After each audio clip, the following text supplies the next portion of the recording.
All right, so I have a couple of things going this afternoon. One, they had a whole beef tenderloin on sale over at Kroger. It was usually like 110 bucks. I got it for like 50. So right now, as you can see, I have in the immersion circulator. I have it set to 133 degrees, which is going to be a nice medium rare. The rest I vacuum sealed and put in the freezer. I thought, what I would do would be to make a gratin to go along with it.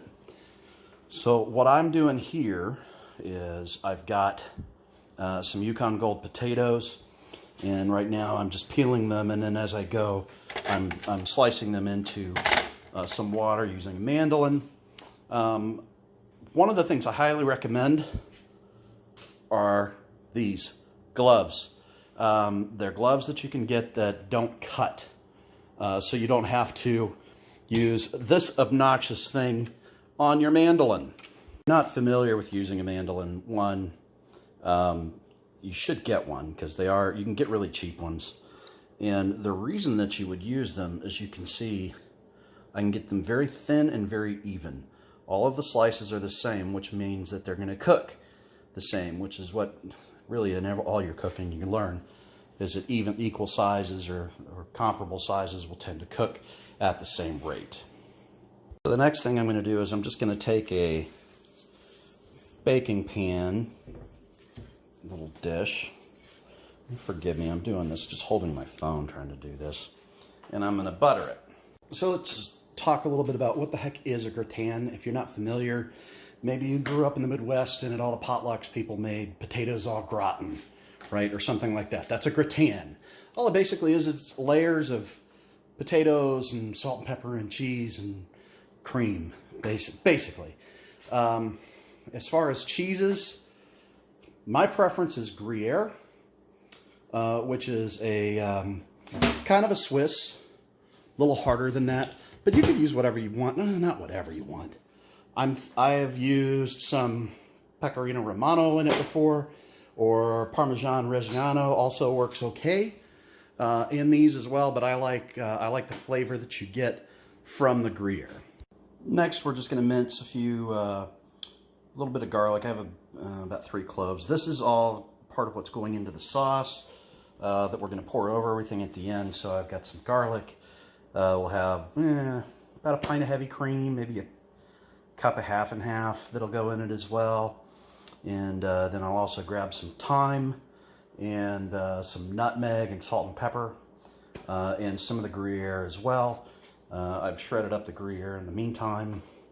I'll drain these potatoes off here in a minute as well. It's really probably not a big deal with the yellow potatoes because they're not real starchy. Probably would be something you'd want to do more so with like a russet, which is a lot more starchy. Anyhow, I can't chop garlic with one hand, so I'm going to stop recording and do that. All right, so Lydia and Lucas are here visiting now. And we're going to move things on here to the stove and get some more stuff done. So what I'm going to do is I got, I don't know, a couple tablespoons of butter. And into that, I'm going to toss my garlic. Pow. So we're going to let that just golden up a little bit, and then we'll come back. All right, to this, I'm going to throw in, I don't know, half a teaspoon of thyme leaves. It's better if you have it fresh. My plants were dead, so they're not fresh. I'm going to just toss in a little bit of salt, and a little bit of black pepper. And we're going to toss in, I don't know, like a pint or so of heavy cream. And then I'm going to come on top of that with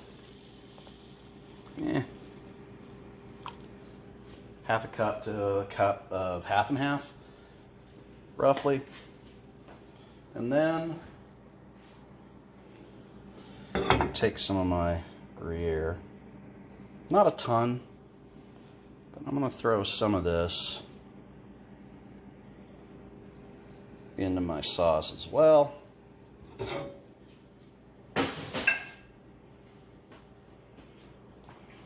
And then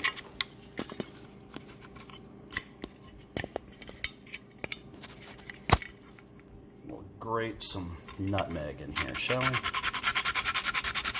Hard to do when you're holding your phone and the grater in the same hand.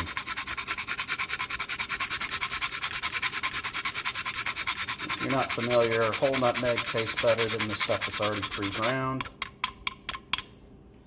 You don't need a ton. You can see that's not even probably a quarter teaspoon because it's really intense flavor.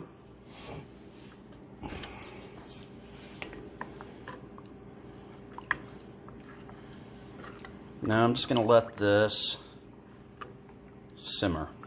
So it's going to come up to some temperature. I don't really want it to boil. I'm just going to let it get up to a simmer and let it go from there.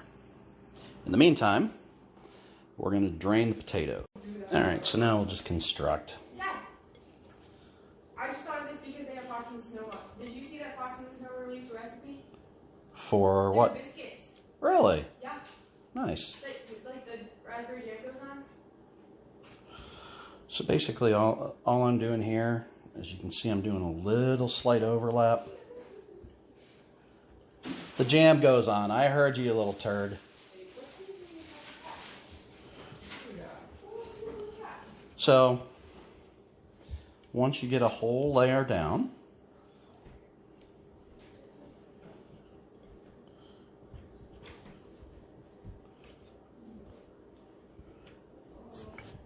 which is, again, you know, you could do this without a mandolin, but the knife skills would be pretty tough to be able to get everything even. So, got all that down. I'm going to just give it a little bit of pepper. A little bit of salt. And a little bit of Gruyere. And then we're going to repeat this same thing for all the levels. So now, this has been simmering away. I've finished all of my layers. So I'm just going to pour this cream kind of sauce thing all over the top. Look at all that garlic and stuff that came out on the top too. Lovely. Yeah. All right. Then. So we're supposed to do the sauce separate from the So you're supposed to cook the potatoes. So I'm just sure I'm kind of mixing some of that around a little bit. Now, I'm just going to cover this. Setting with the Instant Pot and then add the heavy creamer.